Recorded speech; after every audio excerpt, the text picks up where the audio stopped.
This is the Left in the Forgotten Broke podcast. I'm Andrew Savage. And I'm Nancy Richards. We have a very special guest today from the Staten Island Young Dems, as well as the Staten Island for Mamdani Field Coordinator, Christian Howles. Welcome to the podcast. Thank you, Andrew and Nancy. It is such a pleasure to be here. I've been listening on and off since I discovered you all a few months ago, and great to be in this conversation. Good to have you. So good to have you.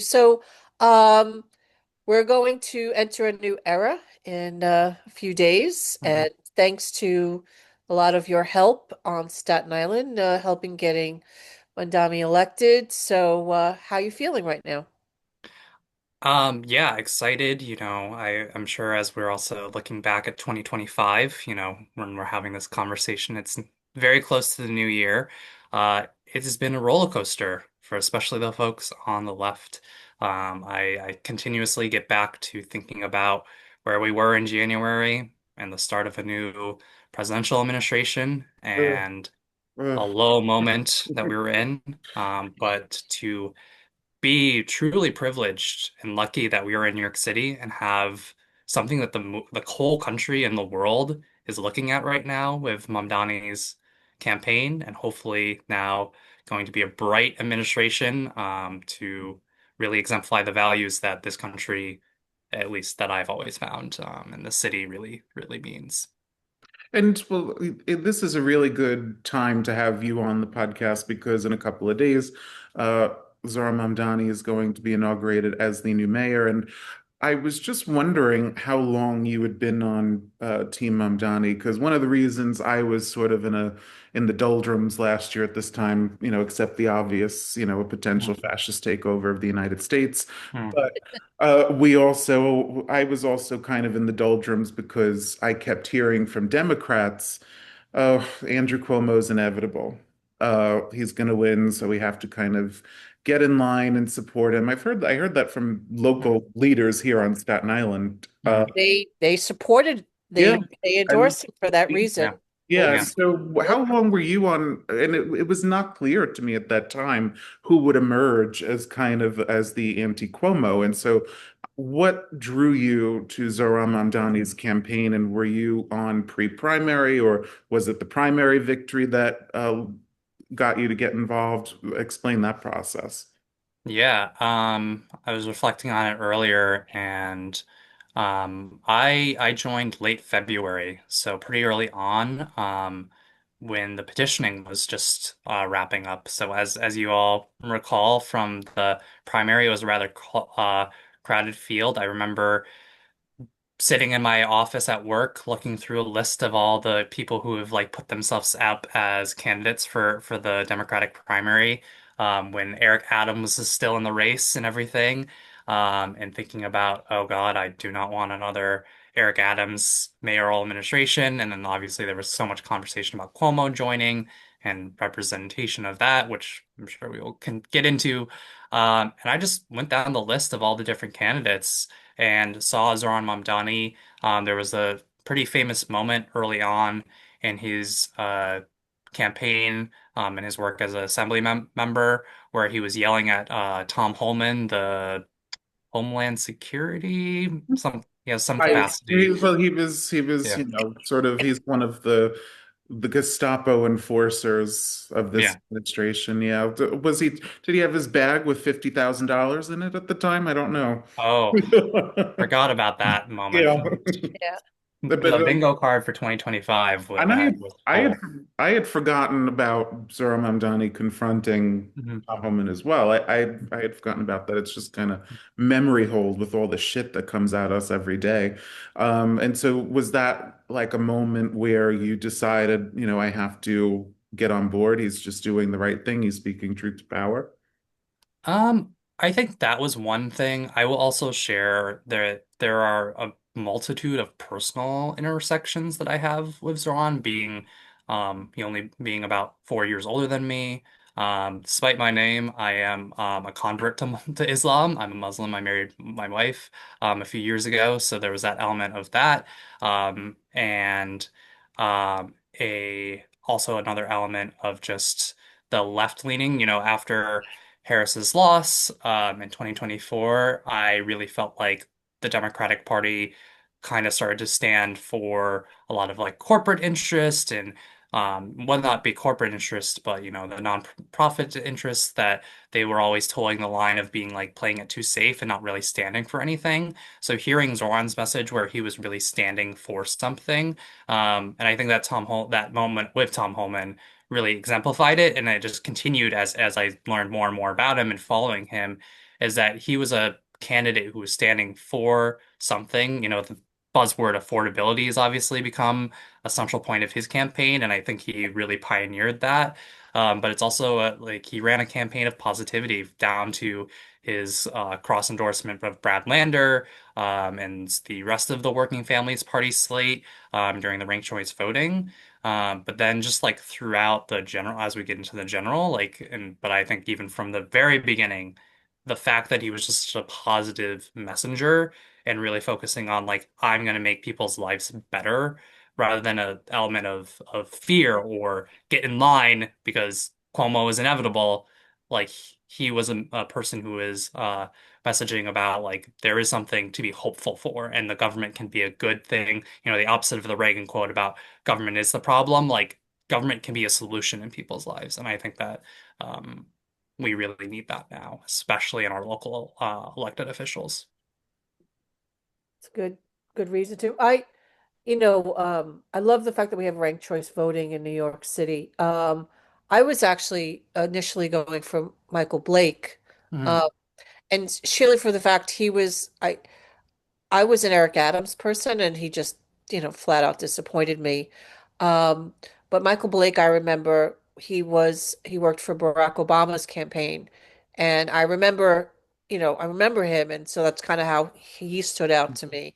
And he too also had a good message. And then when Mondami emerged, I really was impressed with how he handled, especially coming from Staten Island and some of the venom that was, and just the nastiness that was said and from some people. I like the way he handled it. And I was like, this is a good example of a good leader. Um, and something that we just aren't seeing these days. We're seeing people take things way too personally and go after people. I liked the way he handled things, and living in New York City, there are a lot of different people, and you have to have the ability to have mud thrown at you, and I think he's going to handle it very well. Mhm. Uh, so I'm excited for him. I Yeah. really am. Well, and So if you, well, I just want, like, for Christian, I think, the affordability issue is now the new buzzword, and Zoran certainly gave affordability a riz that it didn't have before. Mhm. But I think that a lot of the conversation around affordability is actually quite nuanced and a little boring. Not actually things that, a campaign and the theater of a campaign would allow for the Mhm. discussion of, because, you have to just kind of be succinct, you have to be quick, and you have to put it out in a way that people kind of understand, and that's not always possible, at least the way I understand a lot of what makes things more expensive or not. And so um, I view Mamdani's victory as kind of a confluence of different factors. One, the affordability message resonated. I think people got to be more strategic about who they voted for with ranked choice voting. I was undecided who I was going to put first, second, third, right up until a few days before I voted. And he was my first because, mainly my thing is I don't agree with Zohran Mamdani on everything, but my main thing was, I wanted to stop Andrew Cuomo mainly, and that became the way clearly to do it is to rank Zohran number one. Um, interesting. We all kind of came to him for different yeah, ways. Mhm. yeah, Yeah. yeah. And so, and he seemed to be the credible anti-Cuomo Mhm. choice, and and some of the other groups were releasing their slates of who they thought would be most likely to defeat Cuomo, and so Mhm. I was looking at those. So I think ranked choice voting played a role. I think his message of affordability played a role, but he had the advantage also of running against one of the most unlikable people on the planet, and that's Mhm. and that's Andrew Cuomo. And so Mhm. I just want to get your take on what you think was the most uh, influential part of why Zohran Mamdani won. Because, like I said, at the beginning of this time last year, I was like, that's it, Andrew Cuomo is going to win just the way Mhm. Donald Trump won. The worst of us will always get ahead. And so I Yeah. feel that was sort of where I was at the beginning of this time last year. So what do you think of that? Yeah, I think there's a few factors. I think the biggest thing was like it's almost like a storybook, Mhm. being honest. Like the young rising star beats the establishment politician who had all this baggage. Like you could talk about all the things, obviously the sexual assaults being the worst of them, and the sexual harassment pieces. But Andrew Cuomo as a governor and everything there, like he was already, a lot of people, when I've learned about how Staten Island, a lot of the elected officials and committee people who endorsed him, a lot of them endorsed him out of fear of retribution. Is Oh, that they did. if they said a Yeah. word against him, that's what people would say is like, oh, you have to get the line with Cuomo because when he wins, that was the perspective at the time. Yeah. If you win against him, he is going to make your life a living hell, and he's going to bury you, basically. That's what I Uh, was told too. I was told that Cuomo was inevitable, and I said to those people, I said nothing is inevitable. mm, And usually in most mayoral races, at least the ones that I've looked at, usually it's about the last month or so that somebody kind of ascends to the top of the pack, and ranked choice voting or De not, Blasio won. yeah, mm, yeah, Bill de Blasio was in last place when he yeah. first mm, ran for mayor. And That was and Christine he Quinn's race to lose, and she did. And yeah, so, and so it seems like, and so it was in mayoral races of the last, couple of cycles. It seems, it's only been like one person. And I told the person I talked to, I said that's bad political judgment mm, to just assume somebody is going to win. And I said, is there a process? Are people coming in to talk? Did he come in to talk? And they didn't say that he that. did. mm. And I honestly don't think Mondami's gonna, you know, I don't think he's gonna take it out on people as well. I He I doesn't seem that he doesn't seem seem vindictive. that kind of person at all. Yeah. Yeah, I think that's what he ran on is that like I said, the campaign of positivity. I think that people are tired of that. And sometimes I'll be like scrolling through Facebook comments and people are like, oh, he's gonna fire everyone who's against him. And oh, Staten Island, actually, let's bring it to Staten Island. They're gonna be like, oh, Staten Island didn't vote for him, even though we know that there were a large contingent of people who did vote for him. Staten Island didn't vote for him, so he's gonna pay back. He's gonna show Staten Island. No, he wants to because he is a person who. But I think people are so used to a politics of only caring for your people, whoever that is. And then if you're against me or whatever, then I'm gonna just ignore you. And the proof will be in the pudding of his actions and stuff like that. And I will be cheering him on, but also like, I'm a person who will be there to make sure that those things happen and that the programs of, I always say, in my time here that Staten Island is a borough of families and the universal yeah, child care is going to be a big thing. And hopefully he can pass that with working with Hochul and the state legislature. And I think that's going to have a big impact on making New York City and Staten Island specifically more affordable. There's a lot of issues to talk about.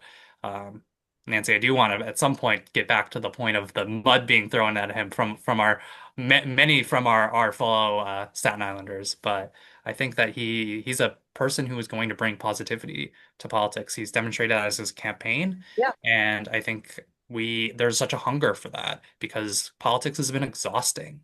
People are tired of just all this negativity and um, us versus them thinking. It's all of us. We are all us and maybe against the He met with billionaires Donald and Trump. yeah. He met with Donald Trump, Mm, and you know, I I'm sure like what he really thinks the background of that meeting, but the fact is that I thought politically that was a good move. Mhm. Well, And he got Trump to give him permission to call him a fascist right in front of the Yeah. press. yeah, I think that's he, amazing. Yeah. That's a really good that is skill, political hmm skill. hmm I Charm him into being like, oh yeah, you could call thought me a that was fascist. Why that not? was a good move on the chessboard. I Yeah. just thought that was really interesting. And you know, we'll see. But Staten Island is very different from the rest of the city, and I mean that because I think every borough has its uniqueness. And then you said there is a lot of family here, and a lot of people come to Staten Island because this is the place where you can afford to buy a house. Yeah. Um, so you have that, I'm going to raise a family. The only place I can afford to buy a house and still live in the city is Staten Island or maybe the Bronx. I don't, as far I'm not familiar so much with the Bronx. So we are unique in that, people think that this is a wealthy borough, but it's really not. Mhm. People live paycheck to paycheck, though they may have a house. Yeah.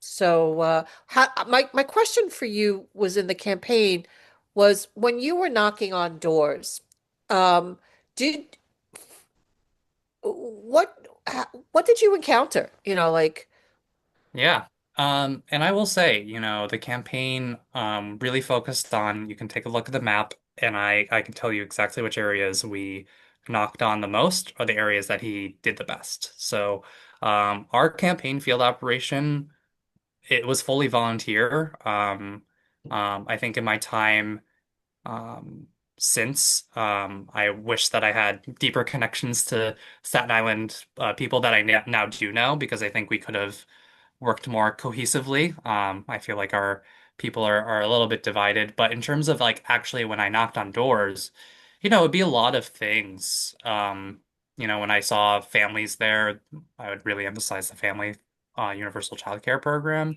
And there was elements of being I think I could go into policy, Hmm. but I think right, a bigger thing was that Staten Islanders are a nice way to frame it is contrarians or a bit of anti-establishment. I think that, people would be telling me that, there was a swell for people who would vote for Bernie, and then the reason why also a lot of, I wouldn't necessarily call him anti-establishment, or I'd call him the establishment now, but Trump was viewed as anti-establishment. Why yeah, during the primary in the Republican primaries, Trump probably did really well in Staten Island is because A, he speaks like a New Yorker, and a lot of the New York that Trump comes from exhibits on Staten Island.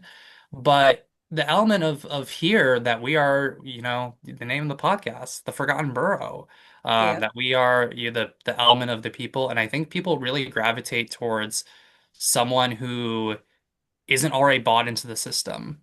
That someone is like, and Mamdani is going to be a politician, and it's going to be very quick that people will be like criticizing every little move that he makes.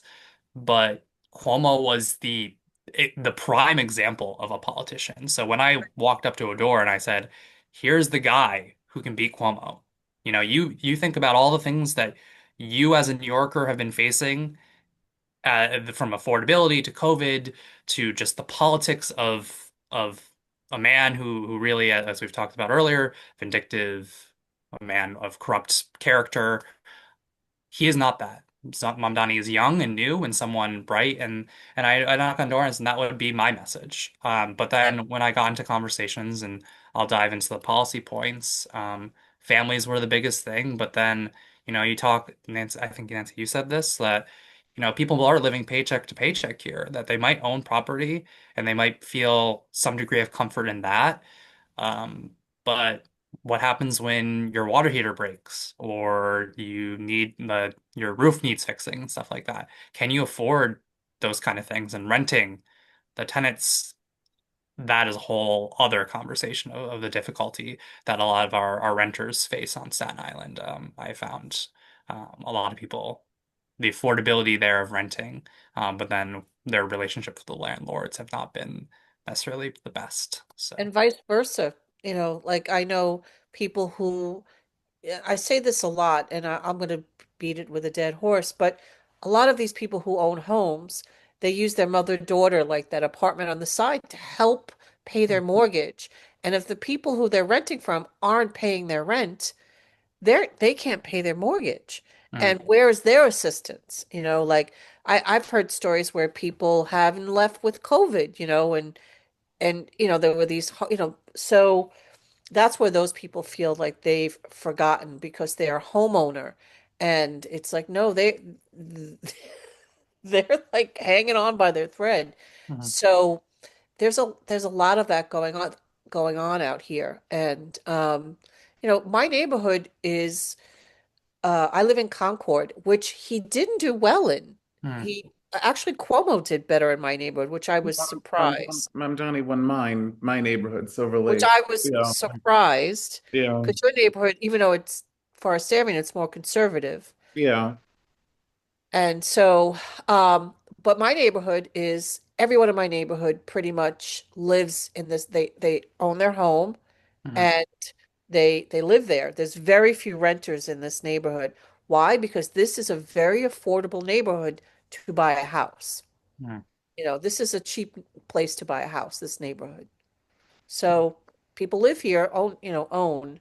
Um, and I just find that I was just surprised that Cuomo did better in this neighborhood. So I was surprised. I was gonna ask you also, Christian. There was a lot of uh, when Nancy and I we went to the Turkish restaurant for Mm. that event he Yeah. had on Staten Island Yeah. here. I was in the back there too. Yeah. Yeah. Yeah, we were here, and one of the questions he took, I remember, was something about Trump and their Mm. back and forth or whatever. And he said, well, there were a lot of people who voted for him, but also voted for me.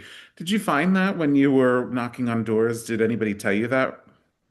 I would say that I've gotten that question a few times. Sometimes it'd be hard to gauge directly if someone was a Trump voter. That wouldn't be the first question to be like, "Hey, are you a Yeah. Trump voter? I'm Well, here I for." mean, Yeah. you would just like, Mm, because he ultimately turned that back to the issue mm. of affordability, although Yeah. Trump now calls affordability a hoax. Yes. And even, but He, I would he, say, but, he sometimes, yeah, then he goes back, Mm. yeah, unless it's his now, word, you yeah, know. and Groceries. You'd always talk about Trump's talks Yeah. about groceries. Yeah. yeah, Grocery he said things. it was a hoax, but I would argue it was part of the reason he got reelected. And I would Yeah. say they said, that the Biden administration had dropped the ball in several Mm, different ways, and so he got reelected primarily mm. on a basis of affordability. So I Yeah. thought if you had heard that, it would be through that lens, not necessarily like out of the gate somebody would say that. Yeah. I think that when I've answered this question, a lot of times I'd say when we talk to voters, there are elements of people like that I would say that the affordability message was someone I'd knock on a door and I'd see maybe some political signs where I'm like, ooh, I don't know what I'm necessarily getting into here. Um, and I think that just talking about, you know, how everyday people are struggling right now. That people talk about how, as we're in this year of retrospect, how great the S&P is and all, and like the Dow Jones is because the AI bubble is coming, and it's like, oh, the economy's doing great in certain metrics, but then unemployment and wages and all those things and prices are stagnant for everyday people. So yeah, the biggest companies are doing fantastic because of whatever reasons that you want to talk about, but and Trump and his buddies, the affluent people in those circles, and Cuomo and his buddies on the other end of things, like it's not just a conservative Trump thing. It is also like transparently like a lot of Democrats, you know, um, and their circles, those people are doing well and living lavish lives, but every day people are like, I'm young and I'm having a thought conversations with my wife that like, is home ownership even possible for us? We are both well paid and relatively well off folks, but what's having a family even look like is a really big challenge. So I talk to people and I think that a lot of people resonate, but the biggest thing, I try to keep the points succinct, um, was people who weren't even engaged with politics at all. It's not just the people who are Trump voters, but the people who have just lost faith in the system overall. I think there are people there's always that talk of on the campaign of like triple prime voters, the people who vote in primaries and vote on off-cycle elections and the non-presidential elections. Those people. But as you Like saw people with the who, voter turnout, like why vote? Are you talking about people who yes. necessarily like why even bother? Yeah, those people. Those were the people that I really could have great conversations with. Those are people though that I'd have conversations with for 10, 20 minutes at their door. And they would talk about all the problems in their lives. And through those conversations, and sometimes they'd go in wild directions, and that's what I really found like fun and engaging with, my community members, um, and learning about their concerns.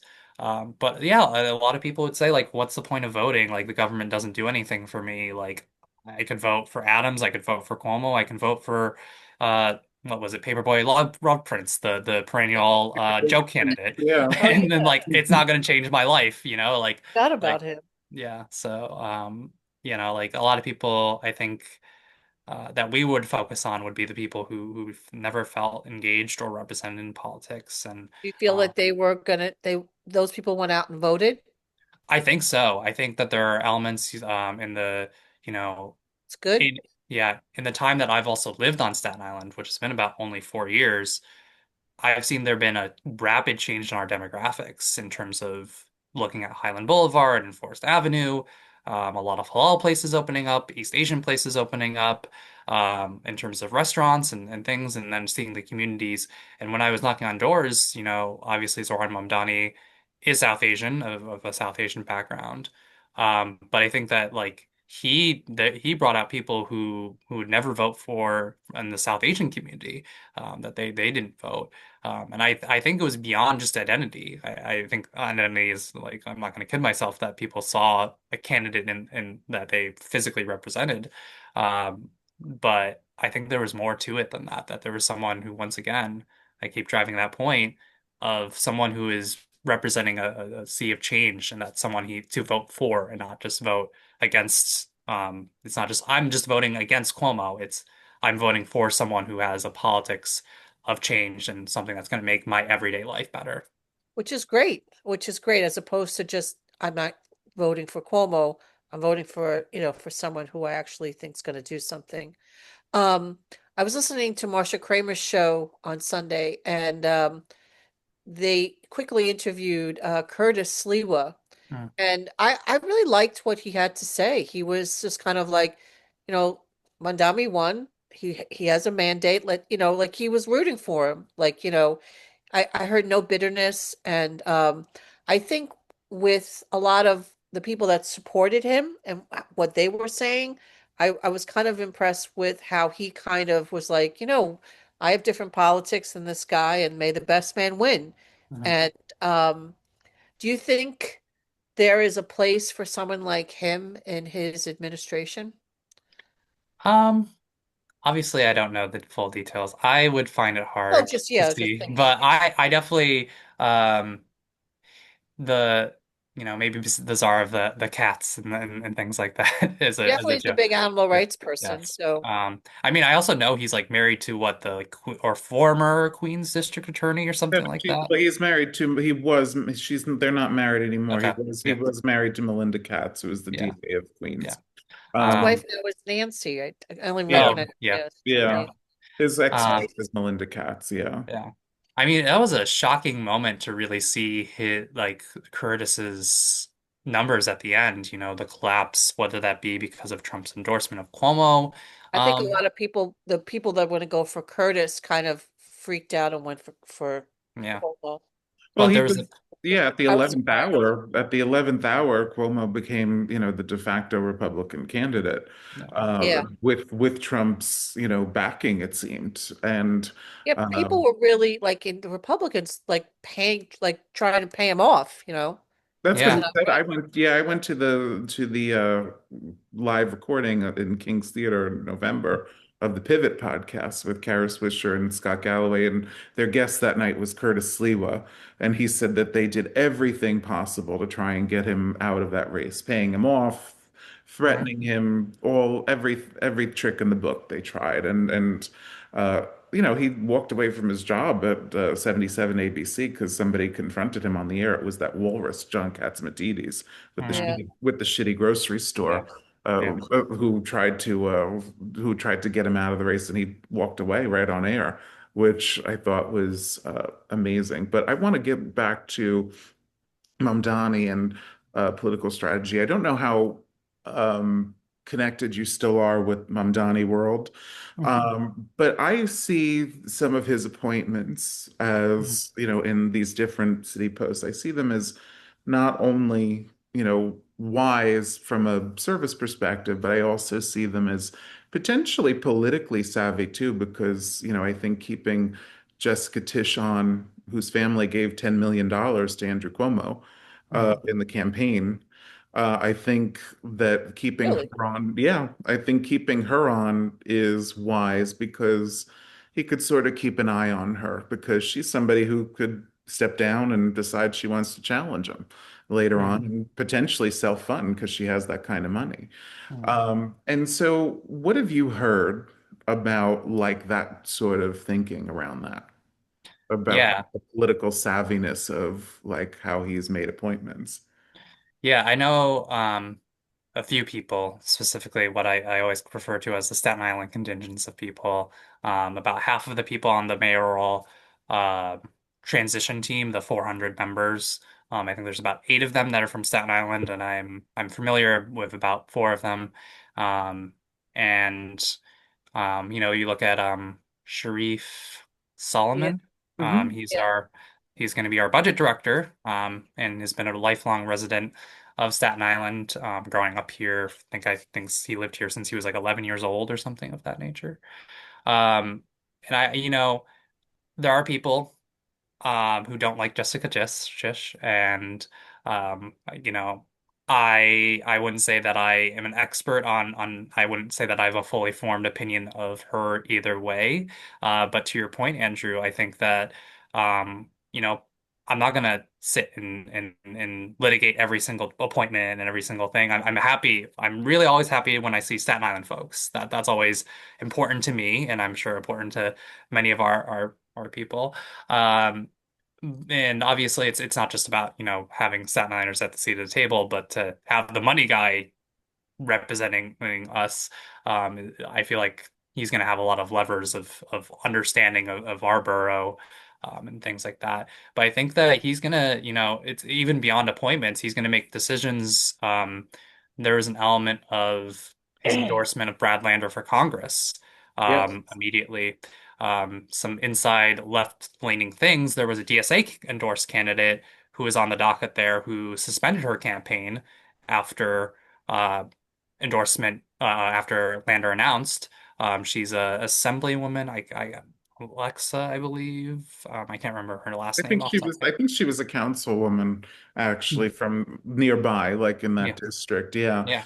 And it was interesting because I thought one of the people who was definitely going to City Hall with Mamdani was going to be Brad Lander, but it Hmm. seems like, he's found his footing in this congressional race. Hmm. Um, but I also just think, one of the things that I've seen as a consistent theme over and over again, and I'm not going to litigate Israel and Palestine because it's been done over and over again, and we Hmm.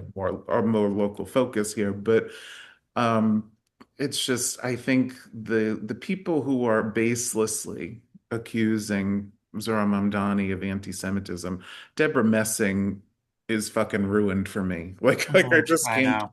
Such a She's so shame.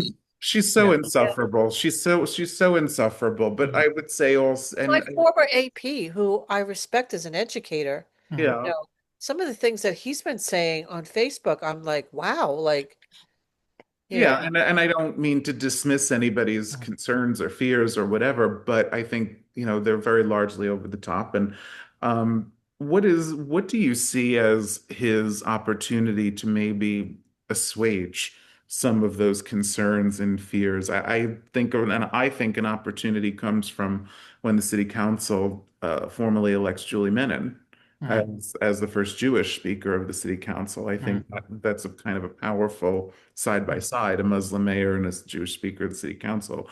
So, Yeah. what other opportunities, though, do you see of maybe assuaging some of the hysteria? Yeah. Personally, I think that's a beautiful representation of our city. The Jewish New Yorkers have been such an integral part of New York City history for so long. Um, and then Muslims are a more recent community. And then obviously, there was talks in the ads, the vitriol ads that basically, even Cuomo at one point was basically like, God forbid if there was 9/11 during a Zoran mayoral, he would have been celebrating was basically something he Yeah. said. Well, and There then was they, such yeah, hatred. That's disgusting. well, Yeah. and they made his beard. They tried to make his beard look like, Bin Laden or something in one Yeah. of those ads, and it Yeah. was insane. Like the most based things. And like I know, you talking about people on Facebook and stuff like that. There's a whole conversation we can have about how people are act on social media and the vitriol there. But I think it comes from, still that post campaign and post, I saw someone recently who I believe was a Staten Island resident, if I dug through their social media, basically being like, Zoran's not my mayor, how I would say, Trump isn't my president. Like Zoran's not going to be my mayor, even though I live here and stuff like that. And it was a Jewish person saying like, he doesn't represent me because he doesn't represent my religion and my faith and stuff like that. And I think that comes from a lot of fear that still runs from the campaigns that were running against him. I think that element of like that it was really, really towards the end got really, really bad. But I think that yeah, like his relationship with the Jewish community. I always say, and this is just a complete sidebar, but I think his opposition to Israel and the element of like APAC, it isn't about. I mean, it is about you know the Israel-Palestine issue and what that state and how Yeah. they treat the Well, Palestinian residents. you could be critical of Israel and not be anti-Semitic. I think just to Yeah, conflate the two Yes. is bullshit. I yeah, think conflate the two is just a way to kind of shut down criticism, yeah. honestly.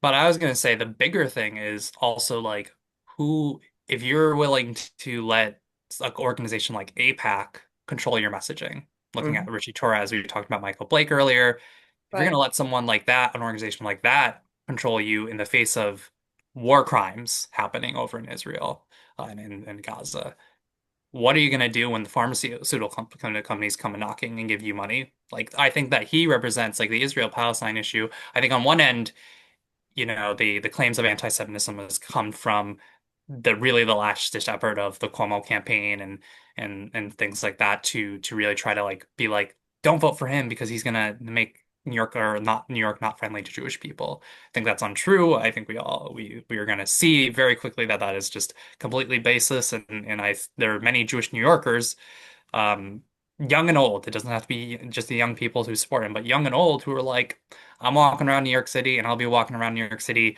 a year from now and I'm going to feel as safe, irrespective of Mamdani. I think unfortunately what happened in Australia a few weeks ago.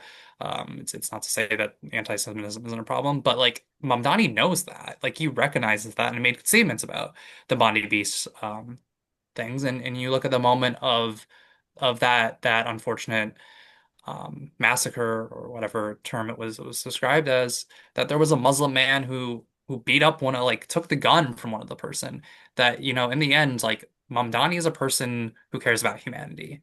And that is going to be standing against anti-Semitism. That's going to be standing against Islamophobia. It's going to be standing against ICE and the elements of other things that are coming from the Trump administration, an administration that is really ruling on cruelty. Once again, Mamdani is going to run on a human first platform. And that means standing against anti-Semitism. And that means standing against all forms of hatred.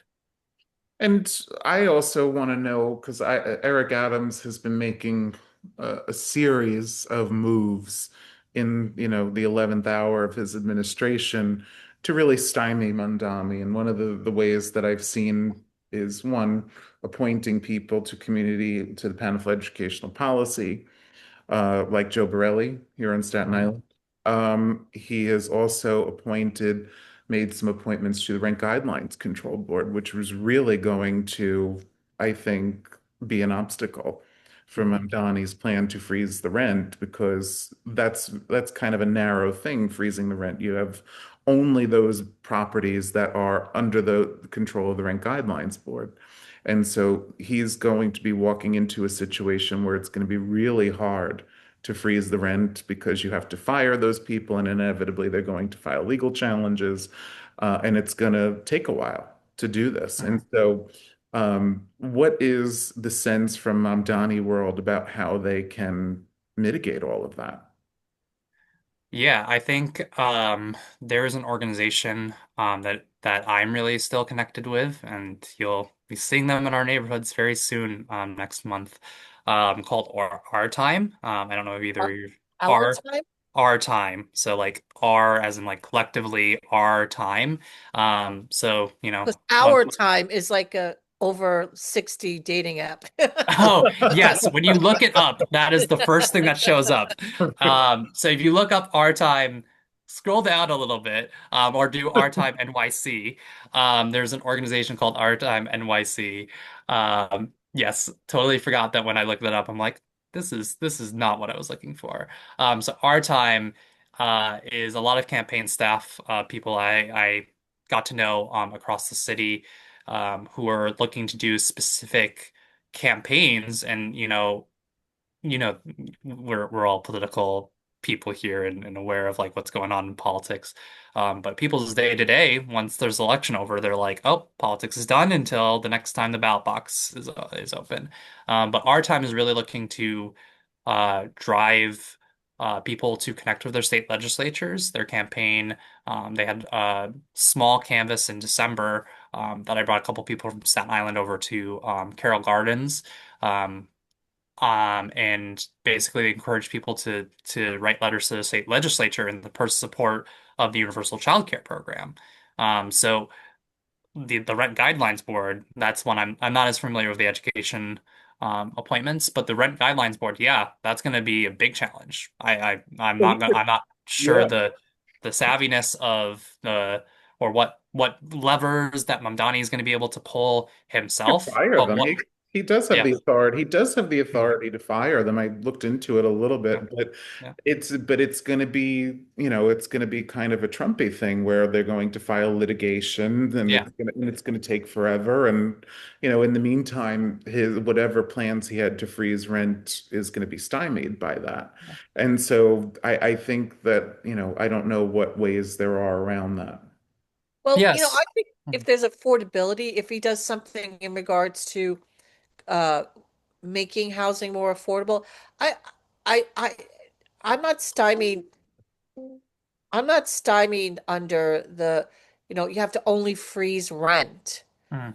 You have to do something about rent. Well, Mhm. that's true, but freezing the rent was like a big thing. Like if you ask people why they supported Mamdani, the big thing was buses, the free buses, freezing the rent, and childcare. That was the policy cornerstones. And so, if that's going to be if there's going to be a monkey wrench thrown into that somehow, I think they have to figure out how to make it quicker because the legal process is not known for its speed.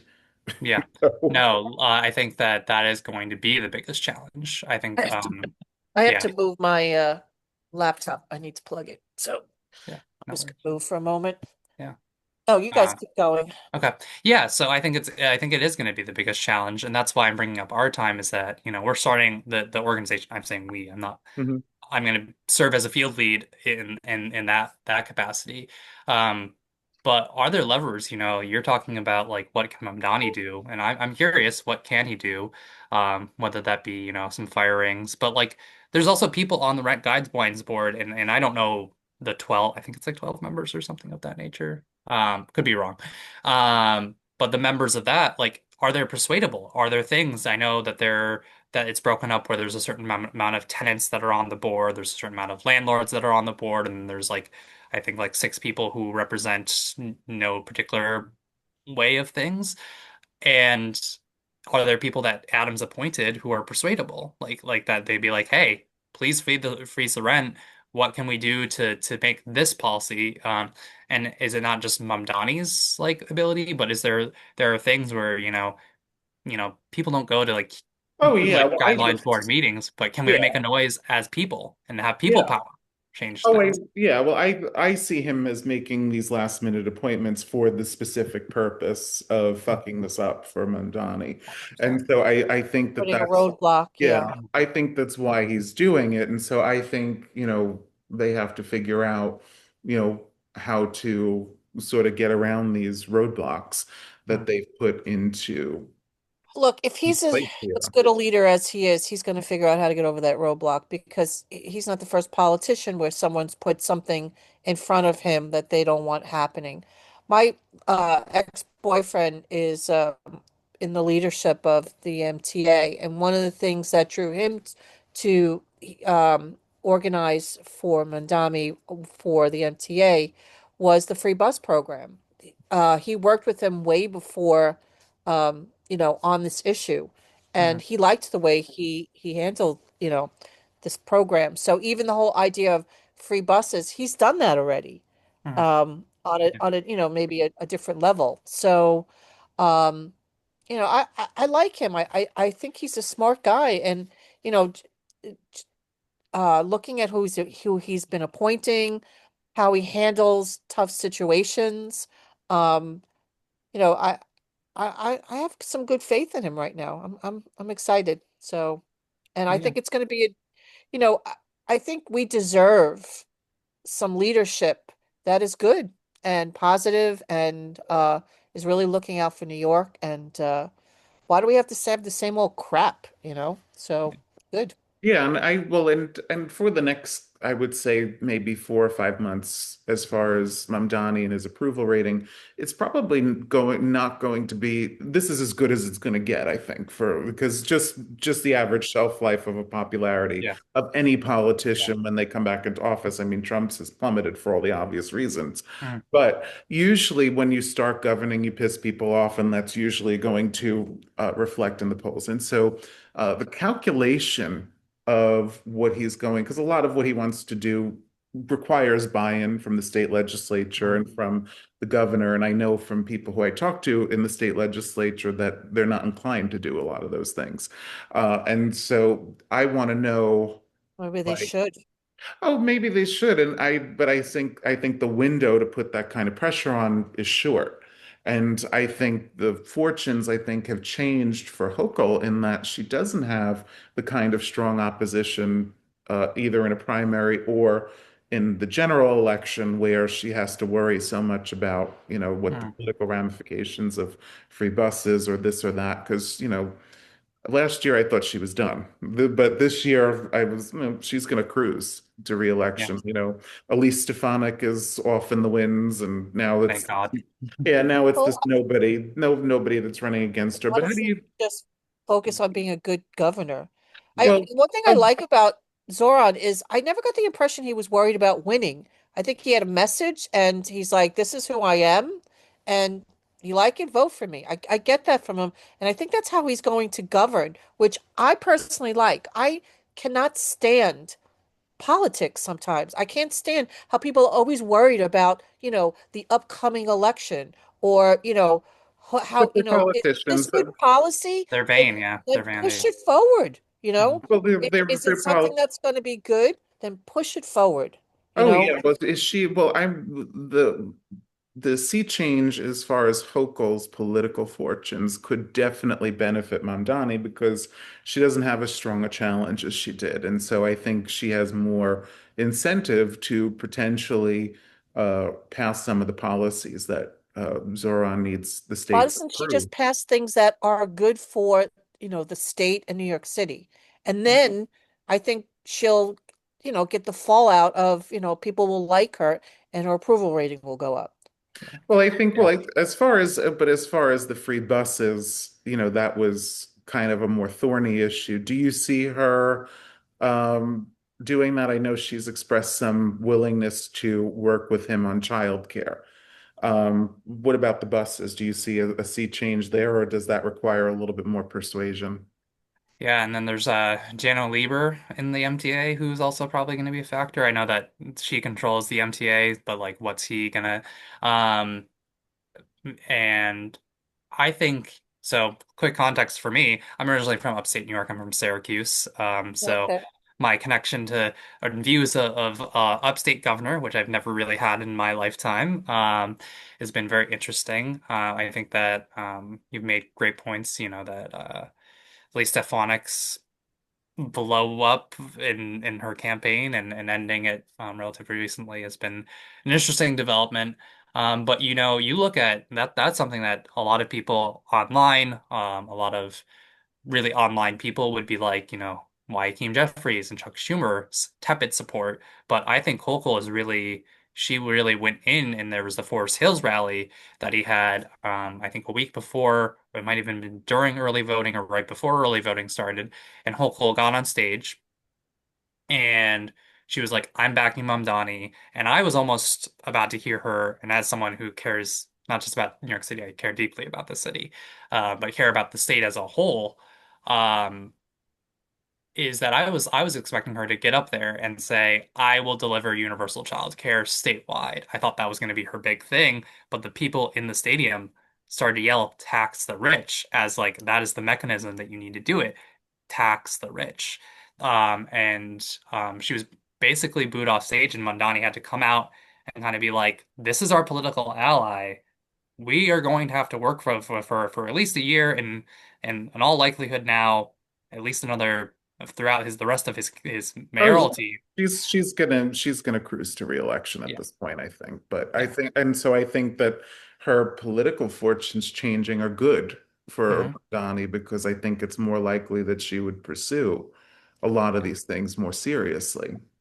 And I think I think she's using her connection. I mean, you look at Letitia James. Letitia James is like Donnie. Like there was an article just today that came out from the New York Magazine, I believe, She's that swearing talked him in about. at the midnight ceremony, Yes. right? Yeah. Yeah, and she went to the Somos conference and was basically going around and being like, "Here is Mom Donnie," like she was singing like Volare, and like being like Mom Donnie, and like going around there. So I think that, you know, our Attorney General, who obviously has been a big opponent to Trump, um, legally and otherwise, has been really riding her political space with Mamdani. And I think Hochul is also seeing things. And when I go upstate and talk to my friends, my family, and they ask me what's going on in New York. I'm talking to them about Kathy Hochul and how, you know, I think that she's going to start delivering things that benefit New York, and that I'm thrilled to hopefully my I'm about to have my first nephew. My sister-in-law is due in April, and I'm thrilled that that will be an opportunity for potentially down the line for her to have access to childcare, because childcare in upstate New York, you think New York City is bad, is in a whole other realm of things. So, and I know like the childcare on Staten Island, we got so many little daycares here and there, and those childcare workers, the workers themselves, they are paid abysmally. Yeah. And universal childcare isn't just about providing the service, it is about giving the people who work on that service, as a group of educators right here, Yeah. that early on stage is the most crucial stage to get them prepared for high school and college and things like that. So it will be, so if you are a person who's getting paid, I think in the like 30K, how great of a daycare service can you be providing when you're the amount of stress that you're being paid below the poverty line? So I think it's not just about delivering universal childcare, but universal childcare that is quality and supports the childcare providers. Well, also too, like, will these childcare, will they be joining the union, Mhm. UFT, Yeah. or another, For you know, DC 37. Yeah. yeah. So that would be wonderful. Mhm. Um, yeah, that would be absolutely wonderful. And, I even know like on Staten Island, I just think of people who teach on Staten Island. Um, like where I've worked at Newdorp High School, and uh, the majority of the people that work at Newdorp High School came in single and Mhm. now are married with children. And so they're all dropping their kids off at daycare. and that's a good chunk of their paycheck. So I'm sure if they had a you would have, 26K a year per yeah. child. So, yeah, it's not cheap. So you can imagine the support that, that group of people will, Mm. definitely. So, And it's one of those things that, you think about universal childcare as this big idea. K through 12 education is basically childcare. I'm sure that you all yeah, know that. It's like that at one point that was a crazy idea.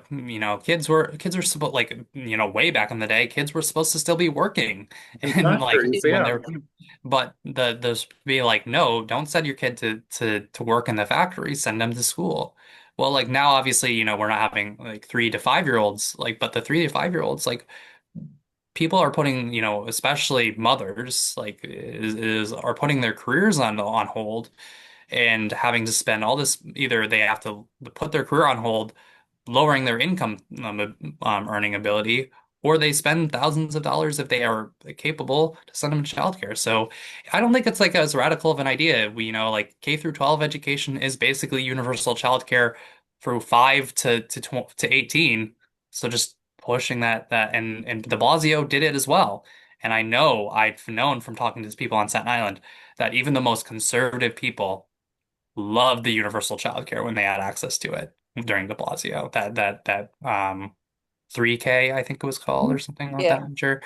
That there are the like I heard from people that like the moms Staten Island mom Facebook groups were going crazy when that disappeared under Adams.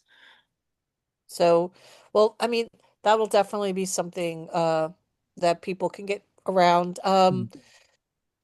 The childcare buses for Staten Islanders, uh, just helping out with express buses, just getting into the city. Mm, Um, Here's something like I think of like how we're forgotten. Like we just got that ferry to Brooklyn, you know. And aside from I'm retired, but I'm partially retired because I still sub and mm, but I'm also a New York City tour guide. And I did this tour. It was a three borough, Staten Island, Lower Manhattan, and Brooklyn. And I remember when I first started doing it, and we took the ferry over into Lower Manhattan, the small ferry, the New York mm, City ferry into Battery Park City. And then we walked over, we did 9/11 in downtown, and then we walked over to 11 Wall. And I remember the first time I was there seeing all of the connections and the access that Manhattan had with the rest of the city. I was so pissed. I mm, was like, with all of the transportation options that Manhattan has, we have like one stinking boat that I have to walk across the island to go get other ferries to go connect to other parts of the city. Um, like that's where I felt like we're forgotten. mm, And we have such few. I look, we have a good friend in Greenpoint, like why do I have to drive, an hour and a half? Why can't I take a nice commuter quick ferry over to Greenpoint? It's a cool neighborhood. I want to go hang out there too. So I'm glad to see like oh now we're going to Bay Ridge, which will then get us over to 11 Wall you know. Give us some more options. Why is it always, we're an island, why mm. don't we have, and I think of the South Shore, like when we think about how we're going to reach the South Shore, giving them a lot more transportation options. Yeah. Yeah, I mean, there's certainly that element of, North Shore. I'm a resident of North Shore. That element of like, oh, there's no train that goes Yeah, east-west on the island. there But I think was. whenever I want to go to the South Shore, depending on the time of day, it can take 20 minutes. It can take 45 minutes. Like it's a big difference. The train, I will one day ride the SIR. Um, but um, I think that there is an element of like there is that disconnect amongst our communities, and that's something that I really, I it took me this to really get connected with Staten Island, to get connected with Staten Island community. I think that transportation is a big element that we um, that we're so spread out, which is part of the appeal of Staten Island. But because of that, we struggle to mix together because we like I have the fortune that I can drive and go to the conference house and like the southernmost point of But our state. it Yeah. takes like an hour to get down there Yeah. sometimes. Yeah. And especially if you don't have a car. Like if you don't have a car, you're never gonna go down there. And you're I never gonna I and went people aren't gonna see people up here. Like it works vice versa. I was driving down to check out a rescue down there, and as I was driving, I was like, "Oh yeah, there's that restaurant I heard of. Oh yeah, da. And then I saw a train station that I never heard of. I guess it's a new station, Mhm. but there was some things in that area that I was like, "Oh wow, I live in Concord. I could take the train right here." Like I'm thinking, "Oh, maybe I should start rethinking how I Mhm. get down. Maybe I'll go down the South Shore a little bit. I don't know. I don't even growing up, I didn't go to the South Shore." But Mhm. like, but just to have access, there's a lot more things going on down there now. There's a lot more restaurants opening up. There's a lot more people down there. Yeah. Um, we need to start thinking about connection. Yeah. Definitely. Yeah. Absolutely. And well, on that note, Christian, what are you doing for the inauguration? Are you doing anything, just Yeah. celebrating? Are you going to a I will party? be serving I will not be at the midnight inauguration, but I will be serving on the inaugural committee. So I will be present and attendant, part of the big party of people that will be in basically the city hall contingent. Yeah. But I do know that we have a lot of, from my connections in DSA and Young Dems, that there's going to be a lot of people going physically to the inauguration, which will be very exciting. And then personally, I'm excited for 2026. I know we chatted a little bit earlier about that, and that it's not just the work is not. I've just become this person who now knows the island and knows the voters of the island. I'm excited to hopefully not just locally, but do more to kick off the new year and that we have some exciting candidates. Yeah. Um, But to we're gonna have them on around yeah, or local ones, we're gonna have them on around petition time because that's usually when they need people to come out and yeah, knock doors and get signatures and all that. And so uh really terrific conversation. Thank you, Oh, Christian. wait, before we go, can you tell us a little bit about January 1st and if people want to attend the yeah, inaugural, because that there's an open street festival happening. What can people do? I know that you put the links In the in yeah. chat, the yeah. chat. Yeah, so there's just transition 2025 slash inauguration if they want to, but if you go onto the transition website for Zohran Mamdani, there is a link there to like a Luma. It's like a party sign up link, and you can get your thing, and then you'll get an email to say like that you were able to attend, and that is also how you would be able to live stream it. I'm sure New York One and all the places will be live streaming it as well, but there'll be a dedicated live stream that people can sign up for if they're not looking Is to there, go into the cold and of January and want to stay home for the inauguration. I think it's something to go out. I was thinking about maybe going. So Mm. Oh, it's too fucking cold. I'm just like, I'm happy you Yeah, won everything. It's just too fucking cold. yeah, yeah, I have a dirty mouth. I'm sorry. yeah. No worries. But it's terrible. It's too Yeah, cold. I can't. I'll just watch it on wherever. Like, yeah, yeah. But it'll be nice to have a celebration. yeah, As I said, absolutely. If anybody yeah, wants to go, we'll have it on our show yeah. notes for sure. The goal is to upload this episode on the day he's inaugurated on January 1st. So Lovely. it's good timing. But on that note, this Yeah. is Oh, I thank will say I will be taking our free Staten Island ferry to the inauguration. Free excellent. yeah, Okay. buses. I'll be taking yeah, the it's free right up Staten the Island. block from the ferry, so Yeah, Yeah, you yeah. you could well, yeah, definitely I guess she could walk, but it's too fucking cold to walk, an I Yeah. think. easy an It's two easy commute. stops on the R, I think, but Yeah. yeah, we'll see. I used to work at the city council, so Yeah. I would go and I Mm, would go take the ferry, but I would also yeah. walk to 250 Broadway, Mhm. which was a short and long walk at the same time. Yeah. I live a block from the express bus, so I Mm, taking the express bus bin can be like 15 minutes if there's no traffic yeah. downtown. So Yeah. I might do that. So Yeah. we'll see. Yeah. But on that Lovely. note, Andrew, are we're gonna call Yeah. that a wrap or Thank you, Christian Howles, for coming on and talking about yes. this new era that New York City is entering into, and thank you for being a part of what made it all happen. Well, thank you, Nancy. Thank you, Andrew. It was such a pleasure to talk to you tonight. Yes. And So, this is the Left in the Forgotten Borough podcast. I'm Andrew Savage. and I'm Nancy Richards, and we'll see you In the new in the new year, year. Happy New Year. Happy New Year.